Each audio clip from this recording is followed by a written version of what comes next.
El hueco en el muro. A tiempo de saludarle a Zafa Bautista, después de mucho tiempo, quiero aprovechar para plantearle una preocupación respecto a lo que está aconteciendo, esta oleada, esta ofensiva de sectores de la derecha y de la ultraderecha en Europa, en América Latina, y que esta oleada que se está presentando y que su mayor expresión es el Javier Milei en la Argentina, llegó al gobierno fundamentalmente por el voto joven. ¿Cuál es tu lectura, Rafael, en torno a esta oleada de esta nueva derecha en el continente y que tiene como base social los jóvenes? ¿Cómo miras esta oleada conservadora en el continente? Bueno, de todas las visitas que he hecho en Argentina, sería también exagerado afirmar que el voto mayoritario que dio la presidencia a Milei sea juvenil. Y eso tiene que ver un poco por el impacto nocivo que tienen los medios de comunicación que magnifican cierto tipo de aparición de nuevos actores, y en el caso de Milei se supondría que el voto juvenil habría incidido básicamente en su postulación y su actual presidencia, lo cual es relativo, porque también hay mucho movimiento juvenil de bases que está invisibilizado por los medios de comunicación, que también juegan para el lado, digamos, más popular, pero que no son tomados en cuenta en el momento de hacer las evaluaciones, ¿no? Yo diría más bien que estos fenómenos de la ultraderecha son los estertores de la implosión de Occidente en su conjunto. No nos olvidemos que Occidente es un horizonte civilizatorio que tiene 2000 años de antigüedad. Es básicamente el proyecto imperial romano que ha calado tanto en lo que ha de ser Europa, y sobre todo la Europa moderna, que es la que va a globalizar este tipo de opción imperial, y es lo que arrastra la modernidad como contenido civilizatorio para promover todo su diseño geopolítico global centro-periferia, que siempre decimos es un diseño también antropológico y ontológico. Entonces, lo que ha hecho, vamos a decirlo de algún modo, eficaz y eficiente la dominación de 5 siglos, ha sido que este diseño geopolítico supone una clasificación antropológica, donde solo el llamado primer mundo se autoconcibe como humano, y autoconcibe que la humanidad está representada por el porcentaje mínimo de, ni siquiera de todos sus habitantes, sino de los considerados ciudadanos en el primer mundo, y que ellos básicamente han llevado los estandartes de la Revolución Francesa generando narrativas que han generado a su vez mitologías, por ejemplo la mitología democrática norteamericana, que es la que ha calado tanto en las élites políticas, económicas y culturales de nuestros países, que han naturalizado toda esta suerte de mitologías, y los resultados son las apuestas retrógradas, decadentes, que hoy día lo asumen, pero de modo encarnizado. A eso llamamos naturalización de las mitologías que promueve el imperio, que son mitologías moderno-capitalistas. Milei representa eso. El famoso movimiento libertario que él promueve, que él lo llama como apéndice o consecuencia de lo que él ha aprendido, digamos, de la escuela austriaca, también tiene críticas de muchos de los economistas que tienen también esa tradición y dicen que no es más bien es un relato inventado que le dota a Milei de una especie de aura sabionda, de un cúmulo de personajes que en el siglo XX, provenientes de esa tradición, han transformado la economía. Lo que no dicen es que la han transformado para mal. Producto de la escuela austriaca también van a ser el neoliberalismo en su expresión más dura, la norteamericana y la británica, Margaret Thatcher, Ronald Reagan, con que sea Milton Friedman por detrás, o Hayek, etcétera, y que nos está llevando a este punto en el cual el propio capital productivo, que era, digamos, el capital que se sostenía en torno a la producción material y tenía contactos sobre la producción, etcétera, ahora ha sido desplazado por el capital financiero y ya no tiene contacto con la realidad, y por eso provoca burbujas especulativas, y por eso también la economía hoy en día ya no atiende a las necesidades humanas, menos a las de la naturaleza. Lo único que concibe como racional la economía actual es la generación infinita de riqueza, a cualquier costo. Entonces, esto promueve un tipo de subjetividades, en la actualidad, los individuos aburguesados, que hasta pueden ser pobres, pero ya tienen naturalizada esa pulsión de tener la riqueza como único fin en la vida, la riqueza material. Y para estos el lema es: la codicia es buena. Entonces, estos son los abanderados de los valores que ahorita están en decadencia, en crisis terminal, pero que no hayan otra forma de defender esa forma de vida asumida de modo natural que el enfrentamiento directo. O sea, ellos saben que su mundo se está viniendo abajo. En Europa eso es evidente, y en América Latina las burguesías que están tan pero tan atrapadas, subsumidas, subordinadas al dólar, que no es solamente una moneda sino una forma de vida, no saben de otra forma de vida que no sea el American Way of Life. No saben, y por eso también sus apuestas están en sostener al dólar, incluso a costa de sus propios países. Por eso se hace tan dramática esta situación que estamos viviendo, y por eso vemos que la derecha, la ultraderecha, se hace fascista, pero de modo así evidente, y grita su fascismo a los cuatro vientos. ¿Cuál sería la responsabilidad de los gobiernos Fernández, el kirchnerismo, la propia Cristina Fernández? ¿Cuál sería la responsabilidad de ellos? Ha sido mucha, porque le han hecho el juego. Hoy en día la contradicción ya no es derecha-izquierda. Eso ya es una contradicción anacrónica, por un hecho. Porque hay izquierdas travestistas. O sea, hoy en día es impensable, pero así se comporta el progresismo latinoamericano sobre todo, es impensable más bien, una izquierda globalista. Porque el globalismo, como ideología ahorita, es el proyecto del 1% de los billonarios del mundo.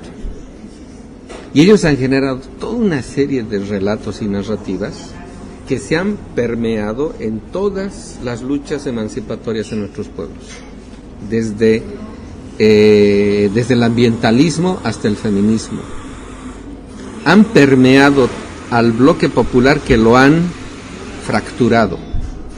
Ahora, por ejemplo, se han constituido bloques corporativos que luchan por sus propios intereses, actúan como individuos magnificados. Y ya no buscan el bien común o el bienestar universal, no, buscan simplemente el empoderamiento del sector al cual responden. Pues están actuando como individuos liberales que luchan por sus intereses particulares. Por eso las luchas ambientalistas, ecologistas, feministas, con todas sus variantes, sobre todo las liberales blancas, etcétera, son luchas corporativistas que no buscan la redención ni siquiera de la humanidad, buscan el aniquilamiento de los supuestos culpables de todo. O sea, la lucha política se ha ontologizado, se ha hecho maniquea. Y vas a ver, o sea, lo que estamos viendo ahora, ¿no? El movimiento obrero, en este caso en Bolivia, el movimiento minero escindido, fracturado también, claro, los cooperativistas. Esa lectura hecha desde el país. Los cooperativistas, por ejemplo, reivindican todos los valores que han hecho posible al movimiento histórico minero, pero en la práctica, ¿qué hacen? Actúan como empresarios corporativos privados a nombre de cooperativismo. ¿Te das cuenta? Entonces, por ejemplo, los sectores obreros privilegiados, que también los hay, por ejemplo, qué sé yo, acá, trabajadores de Ende, digamos, Yacimientos. yacimientos. Igual están luchando solo ya por sus intereses. Los maestros, ese es el mejor ejemplo. Los maestros no les interesa ya el país, no les interesa el socialismo, la revolución permanente, siendo trotskistas, ¿no? La revolución universal, no. Lo único que les interesa es mayor presupuesto para el incremento de sus salarios, de sus bonos y de su escalafón. Nada más, o sea, a eso se ha reducido y eso es lo que ha producido el neoliberalismo. Ahora, esta descripción que haces tiene un fuerte componente económico, ¿no? En el componente ideológico identitario, si uno mira esta suerte de acciones o actitudes en el caso de los jóvenes o de la población en general, ¿cuál es el peso de lo identitario en esta suerte de posicionamientos? No hay izquierda, no hay derechas. ¿Cómo miras? Hay algo cierto que dice este filósofo coreano Byung-Chul Han acerca de el desmoronamiento de incluso los horizontes utópicos. Dice él que incluso las utopías han sido profundamente funcionalizadas a la maquinaria social que promueve el mundo libre. Entonces ahí, todo aquello que para nosotros era reivindicativo, hoy se ha vuelto funcional. Por eso las identidades, lo identitario, que antes era un fenómeno de emancipación, ahora se está convirtiendo en una especie de proto-balcanización en algunos lugares. O sea, la escisión de el carácter, el sentido de nación que pueda tener un país determinado. O sea, se ha dado la vuelta a todo. Para eso ha trabajado muy bien el imperio, para eso tiene think tanks, para eso tiene agencias de espionaje, de control, de manipulación de la opinión pública, y promueve muy bien ideologías pertinentes para la reproducción del sistema, bajo otras banderas, bajo nuevos actores, incluso funcionalizando todos sus horizontes de emancipación y liberación. Y eso ha promovido el posmodernismo, que ha sido auspiciado por la CIA, y ahora sí hay evidencias empíricas para demostrar eso.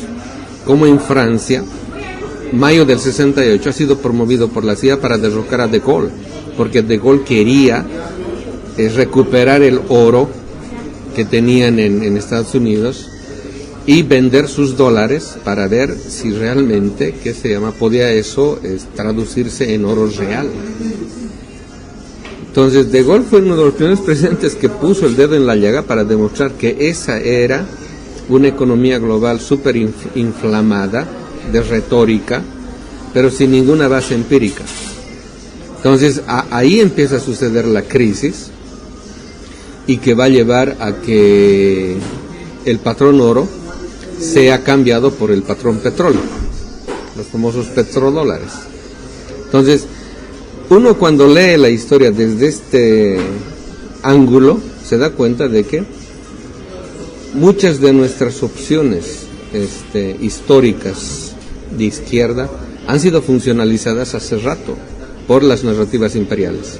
Y esto a nivel ideológico ha sabido funcionalizar muy bien todo ese tipo de caracteres que íbamos adquiriendo en la formación política y que nos llevaba a asumir posturas como lo identitario, por ejemplo, que ahorita puede ser muy bien funcionalizado por este tipo de fracturas del bloque popular. Lo mismo con el ambientalismo.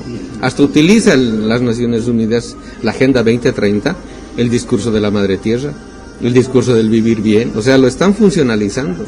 Y lo hacen muy bien, ¿por qué? Porque tienen un montón de ONGs de investigación en todos nuestros países para generar investigación al respecto, para que pueda ser producida teoría en el primer mundo y con esa teoría nos puedan seguir dominando con nuestras propias banderas. Ahora, esta tendencia, si bien pudiera ser dominante, porque es parte, digamos, de esta institucionalidad que tiene fondos, puede promover ese tipo de investigaciones y puede tener respuesta, digamos, de las organizaciones. Tú formas parte de un taller de la descolonización y hay un buen grupo componente de jóvenes, pero también están estas organizaciones, digamos, marcando una suerte contracorriente. ¿Cómo miras eso? Bueno, yo ya lo he dicho, ahorita la lucha está perdida en la academia.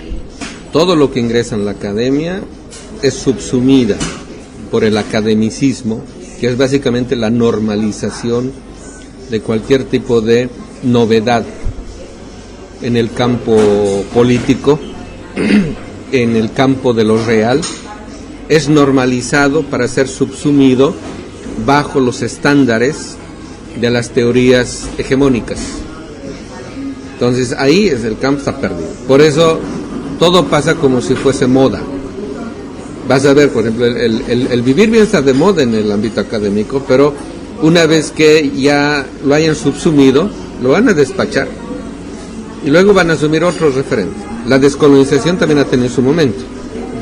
Lo han vuelto moda y después han generado un montón de eventos. Yo les llamo los circos académicos, un montón de revistas, de publicaciones, etcétera. Pero si tú investigas estos nuevos observables bajo los parámetros de las teorías hegemónicas, que es precisamente lo que había que descolonizar, haces de la descolonización simplemente un desorden lógico. Entonces lo mismo han hecho con el vivir bien, lo siguen haciendo, y la gente simplemente ya lo toma como un referente que le va a servir para la acumulación de títulos académicos, que es lo único ya que la gente percibe. Por eso, bien que mencionas esto, ¿no? O sea, hay que conformar un nuevo tipo no de sistema, pero un nuevo tipo de referentes de pensamiento que no sean académicos, que no repliquen las taras académicas. Y para esto hace falta conformar a la gente que se haga cargo de eso. Por ejemplo, en el taller tenemos un lema que dice, ¿no? Si quieres conocer, anda a la universidad. Pero si quieres cambiar y transformar el mundo y a ti mismo, bienvenido al taller. Pero el taller tampoco es un lugar así de un grupo compacto, ¿no? Viene gente, sale gente. ¿Por qué? Porque es un taller de producción de categorías y conceptos. Que aquellos que han pasado por el taller y por lo menos han sabido asimilar el espíritu de aquello, han visto que estos conceptos y categorías que producimos les sirve, pues, no solamente en su práctica teórica, sino hasta política. Entonces, generar eso, así a nivel ya más extensivo, requiere nomás pues el impulso del Estado, porque es el que produce las mediaciones institucionales necesarias para hacer posible la constitución del pueblo en cuanto sujeto. O sea, una revolución que no produce al sujeto de esa revolución fracasa. O sea, ese sujeto tiene que ser formado. El problema es quiénes van a ser los formadores. Hay que formar a los formadores. Y eso es lo que un Estado produce. Pero este Estado, el que tenemos ahorita, o el gobierno de los 14 años y el gobierno actual, nunca han puesto interés en eso. Y por eso también hemos sufrido el golpe. Porque un pueblo que es excluido y desplazado y toma su lugar un sujeto sustitutivo que se hace con el mando de las decisiones, desencanta pues, al pueblo. Y en estas circunstancias las dos alas del MAS tienen preocupación por estos temas. No, por eso también lo vemos al vice como un desplazado. Es el único que habla de vivir bien en el gobierno. Los demás lo hacen de modo accidental, ahí está. Incluso has visto, hemos tenido un ministro de minería que decía que yo de niñez jugaba con mercurio. O sea, para él no era problema eso. Y era ministro de minería del gobierno del vivir bien. O sea, imagínate en qué estamos. Mira, yo te voy a ser bien sincero en esto. Yo que he estado casi un año en el... Más no he podido durar porque ya no podía aguantar las cosas. He visto gabinetes que creen que hacer análisis de coyuntura es tomarse un cafecito y hacer una lluvia de ideas. Y alguien anota esa lluvia de ideas y eso lo pasa al ministro. ¿Creen que eso es hacer análisis de coyuntura? Un imperio como el gringo tiene tanques de pensamiento especializados en hacer análisis de coyuntura, porque eso es toda una profesión en la cual tienes que hacer escenografías probables, tienes que hacer prognosis política, tienes que generar estrategias continuas, tácticas diarias de enfrentamiento de posibles o probables escenarios contraproducentes. Tienes que generar estudios comparativos de situaciones que puedan presentarse en lo que va tu gestión. Tienes que tener departamentos que estén estudiando al oponente. Lo que estábamos tratando de generar nosotros era eso, pero a la mirada burocrática, que es el poder detrás del trono, no le interesa eso. O sea, no ven como necesario gastar dinero en investigación, porque para ellos lo único válido es la ejecución de la inercia estatal. Es decir, ejecutar la plata, punto. Y en esa ejecución de plata, como hay burocracia de por medio, lo que se ejecuta realmente nunca llega al 50%. Pasa lo mismo con las ONGs, ¿no? El que tiene su vida formada en el ONGismo ya no lucha por su país, simplemente trabaja para agradar al que le da dinero, al financiador, porque el financiador es lo que le dice que hay que investigar y cómo hay que gastar la plata. Entonces, un gobierno que no le toma atención a la formación, mira, el vicepresidente ha planteado esto de la Escuela de Formación Política, y bajo su mirada esto debería ser una escuela de formación integral. ¿Desde cuándo? A ver, desde que yo estaba, él la plantea es el 2020, yo ingreso el 21 y renuncio el 22. Estamos el 24 y recién se está armando una escuela de formación, pero así de modo improvisado. Todavía no es algo consolidado, ni siquiera como programa. Y la BIS es la única, imagínate. Ve la IGPP, la que debería ser la que forme a la nueva burocracia descolonizada, plurinacional, y que sea la administradora del vivir bien, etcétera. Lo único que te ofrecen en sus cursos son la ley SAFCO, toda la normativa neoliberal, porque es lo que te pide la burocracia gubernamental. Te piden, tienes que pasar cursos de la ley SAFCO, de esta ley, de esta otra cosa. O sea, es el manejo administrativo colonial, moderno, señorial, oligárquico, dependiente, estructural. ¿Cómo vas a cambiar un país así? Si tu propia burocracia no entiende el estado en el cual estás. Rafa, señalabas que esta suerte de dicotomía izquierdas-derechas no corresponde a la realidad. ¿Cuál es en realidad la contradicción o las contradicciones centrales en este nuevo contexto? El problema es que cuando nos referimos ahorita a lo que es izquierda y a lo que es derecha, seguimos en la nomenclatura canónica que definía hasta el siglo XX a esta escenografía de las pugnas políticas. Pero lo que estamos viendo ahorita es que tenemos a nivel global una izquierda tan desubicada, hasta de carácter travestista, que prácticamente ha contaminado el discurso mismo de la izquierda en una suerte de asimilación del lenguaje, la retórica, los principios y los valores que promueve básicamente los poderes fácticos a nivel mundial. Por ejemplo, la Agenda 2030. Gobiernos como el nuestro están asumiendo la Agenda 2030 incluso sin darse cuenta. Todos los gobiernos, por ejemplo, de izquierda, que se llaman progresistas, no en vano, se han creído el mito del progreso y ni siquiera son capaces de ponerse a repensar lo que dice Walter Benjamin a propósito del progreso en sus tesis sobre la historia. Si el progreso no es tan lindo como nos cuenta la modernidad, si el progreso es la destrucción que deja a su paso y ante lo cual el ángel de la historia no sabe cómo remediar aquel desastre que produce aquello que llamamos progreso. Entonces, si la izquierda no ha pensado esto es porque se ha desfasado completamente no solamente de la historia sino de la realidad, y por ello solo opta por su sobrevivencia política en el mapa político.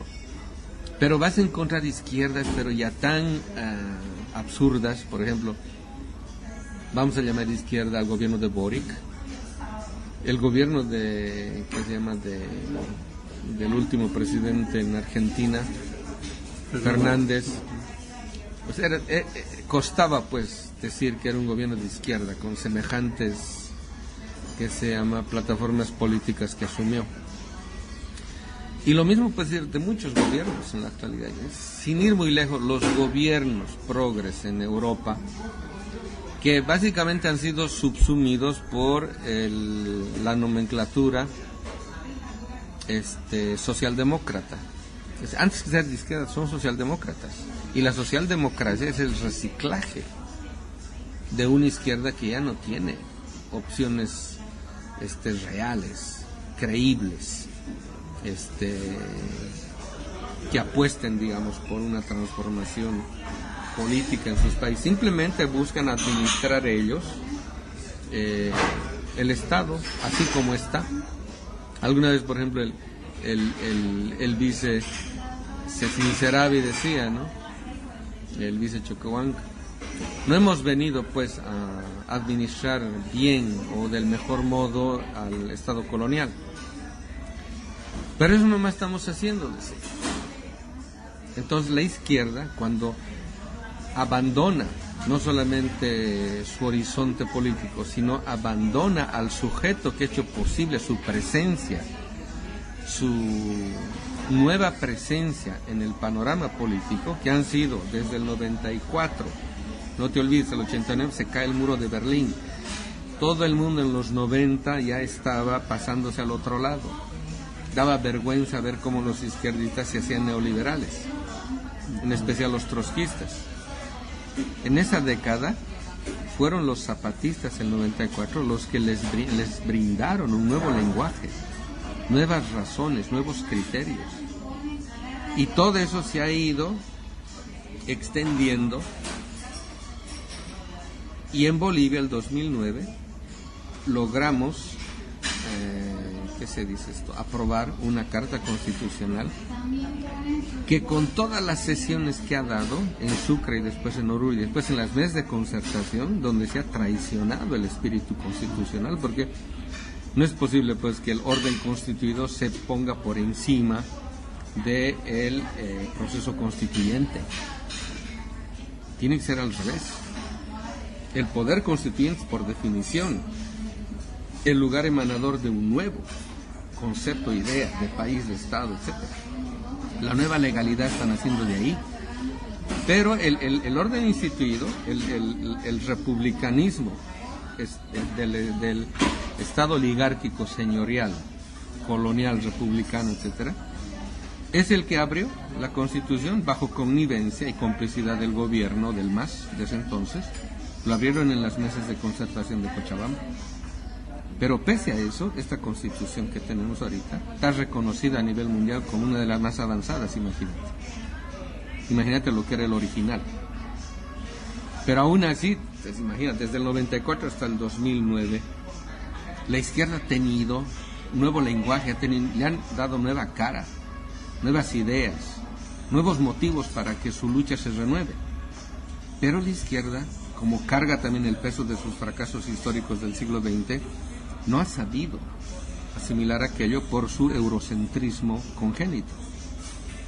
Y por eso también la izquierda hoy en día tendría que redefinirse y empezar a visibilizar que ahorita lo que verdaderamente está poniéndose como la verdadera dicotomía actual es la lucha entre los globalistas, o sea, los que persiguen imponer la agenda de los ricos, la agenda del foro de Davos, de la Unión Europea, del imperio en decadencia, etcétera, o sea, de Occidente, por lo que llaman las potencias emergentes del Occidente, frente a la capacidad que tendrían en un nuevo orden multipolar los estados de mantener una soberanía por lo menos relativa.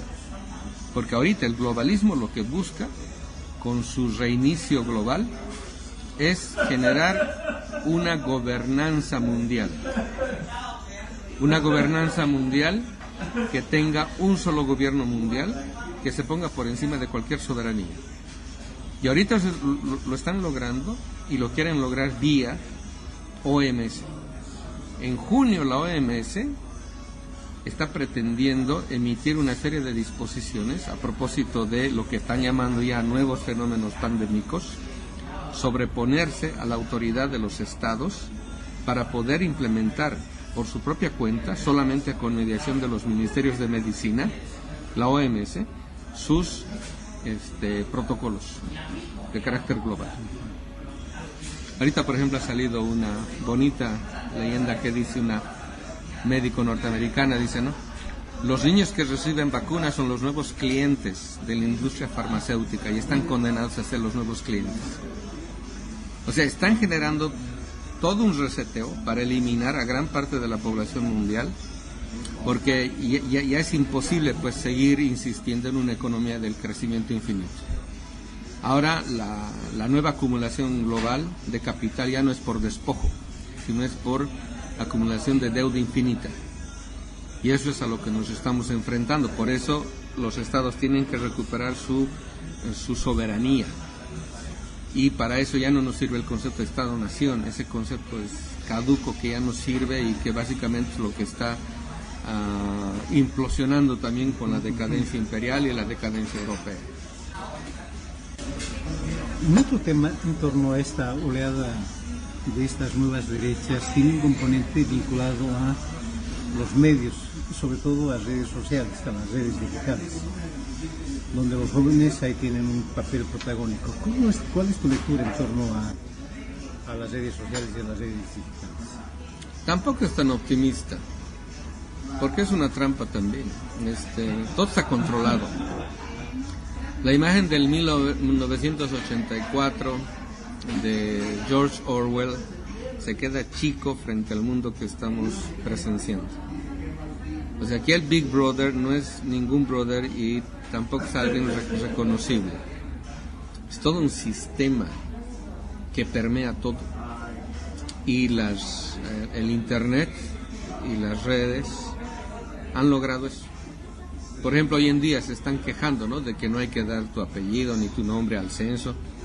Si en el Facebook has dado todo y nunca te ha pedido, nunca te ha obligado. Pero ahí hasta has contado tus secretos. Es decir, hoy en día la información de la gente no la tienen los estados, la tienen las agencias de espionaje vía redes sociales.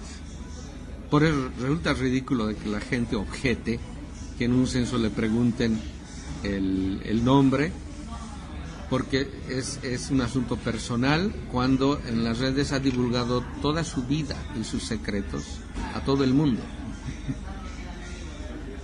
El problema de las redes es que lo que está constituyendo es al hombre, ya no... Borges se quejaba del hombre de un solo libro. Las redes nos están condenando al hombre de una frase, porque todo se está sintetizando de tal modo de que la gente no solo que ya no lee, ya no entiende lo que lee, porque el que está, el que está dopado con el celular ya no tiene capacidad de concentración frente a una página. Todo lo quiere de modo tan sintético que prácticamente se convierta todo su argumento de vida en una frase o en un emoticón. Entonces ahí yo tampoco le veo no veo de modo tan optimista que yo.